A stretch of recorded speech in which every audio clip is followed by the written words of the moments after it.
This podcast is not for the overly sensitive, the terminally optimistic, or anyone who thinks dating in your 50s is a whimsical romantic comedy. Listener discretion is advised.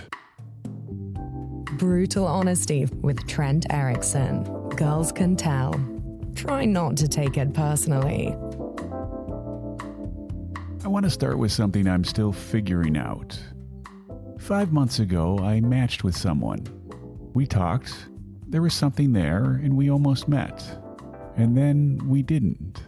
Life, timing, whatever reason, it didn't happen.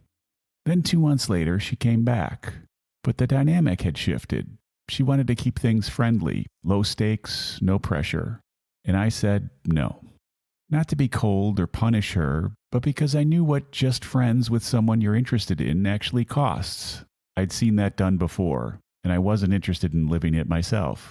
So she disappeared, and I moved on. 3 months passed, and then last week, out of nowhere, she came back again. This time with a reason. She wanted to talk about podcasting. And we did, briefly. But the conversation moved somewhere else pretty quickly. Personal and real things. The kinds of things you don't usually get to in the first week of talking to someone, but we had history. She told me the show had helped her, that certain episodes hit somewhere specific, that she'd been cheated on, and that some of what I'd said helped her make sense of it. I always love hearing that what I say helped someone in some way. That means a lot personally. Then, out of nowhere, unprompted and unrequested, she said it. I'm not ready to think about having a romantic relationship with anyone right now. I hadn't brought it up, suggested it, or pushed this in any way. I hadn't even leaned in that direction. She raised it herself, and then she said goodnight, and I haven't heard from her since. Now, she travels for a living. Silence isn't automatically a signal, but I'm sitting with this, because this is the third time she's found her way back. Once when we almost met, once when I turned down friendship, and now, after listening to everything I've put out on this show, she came back again through a different door. 3 times isn't coincidence. 3 times is a pattern. And the fact that she named a romantic dynamic I hadn't introduced preemptively before anything was even on the table tells me something. That it's someone who's interested and scared. And now I'm the one holding the conversation I didn't start about a dynamic I didn't introduce, wondering what not ready actually means. Not ready now? Not ready with anyone? Not ready with me specifically? I don't know. And the not knowing is exactly what this episode is about. Because I'm not ready might be the most loaded phrase in modern dating, and almost nobody stops to ask what it really means. Here's an idea that sounds healthy but isn't. The idea that before you open yourself up again, you need to be fully processed, healed, and stable, with 0 residue from the last relationship, total confidence, and complete certainty. We call that being ready. And on the surface, it sounds responsible, like you're protecting yourself and like you're protecting them. But what it really is a moving goalpost. Ready never fully arrives. There's always one more thing to work through, pattern to understand, night where old pain resurfaces unexpectedly, one more moment where you wonder if you're making the same mistake again. If readiness means the absence of all that, you're never dating again. Nobody is. We talk about waiting like it's neutral, like time just stands still while you heal. It's not. Time compounds. Every month you spend waiting to feel certain turns into a year you're not practicing vulnerability. You're not building new evidence about who you are in a relationship. A year your nervous system stays in the exact same default setting. And the longer you wait, the more comfortable alone becomes. But comfortable in a fortress way. Your routines solidify and your space becomes exactly how you want it while your standards sharpen, and that's not always a bad thing, but your tolerance for disruption shrinks. Then one day you realize that I'm not ready stopped being about healing a long time ago. Now it's about protecting comfort, and that's a different thing entirely. Healing makes you more open over time. If what you're calling healing is making you more closed, guarded, or certain that the risk isn't worth it, that's building a fence. Let's be honest about the stories.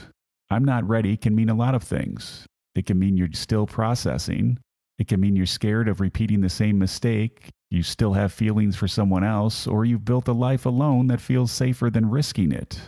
All of those are real and worth exploring. But one more thing it can mean is that specific person in front of you doesn't make you want to push through the discomfort.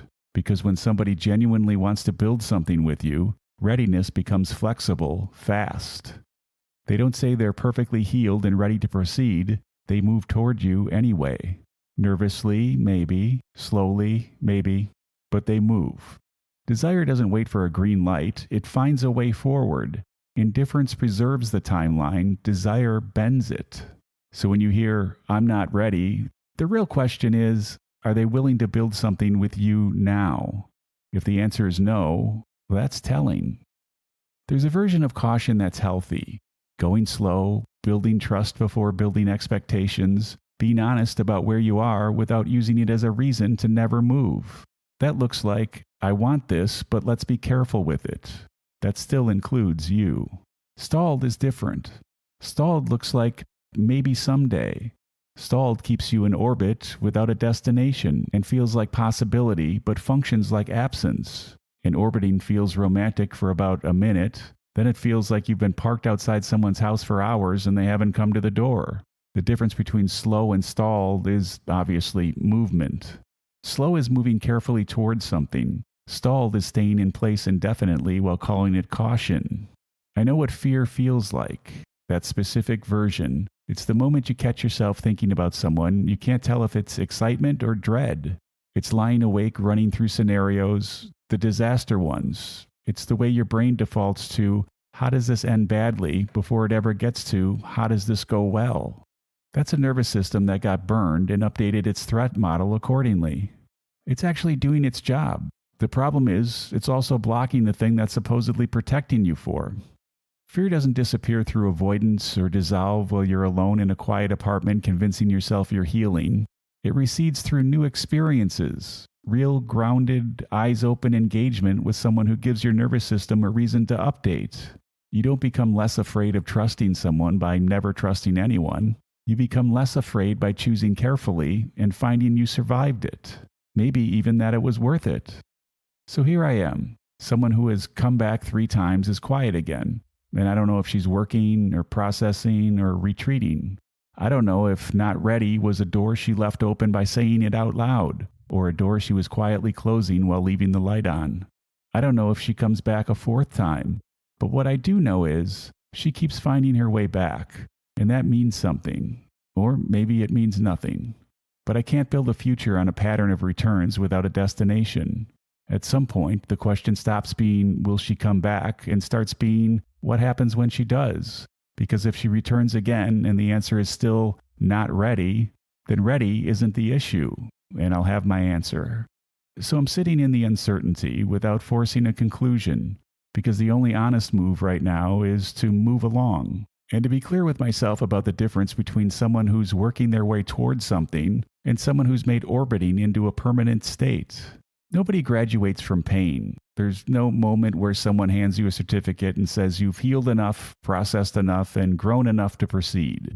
There's only this, a decision that imperfect, uncertain, and willing is enough to move forward. If you're the one saying you're not ready, I'm not here to challenge that, but I'd ask you to be honest about what it means. Is it about timing, or is it about the person in front of you? Because those are 2 very different things. And if you're the one who heard it, the one sitting with a conversation that ended somewhere unexpected, wondering what comes next, I don't have a clean answer for you. I'm sitting there too. What I can tell you is waiting to be ready is how you stay alone. So is waiting for someone who says they aren't. And the people worth waiting for, the ones who genuinely are working towards something real, they keep moving. Slowly, maybe. Carefully, probably. But they move toward you. They don't keep finding reasons to circle back without ever landing. So watch what they do next. Not what they said, what they do. Because the ending isn't written yet, and neither is yours.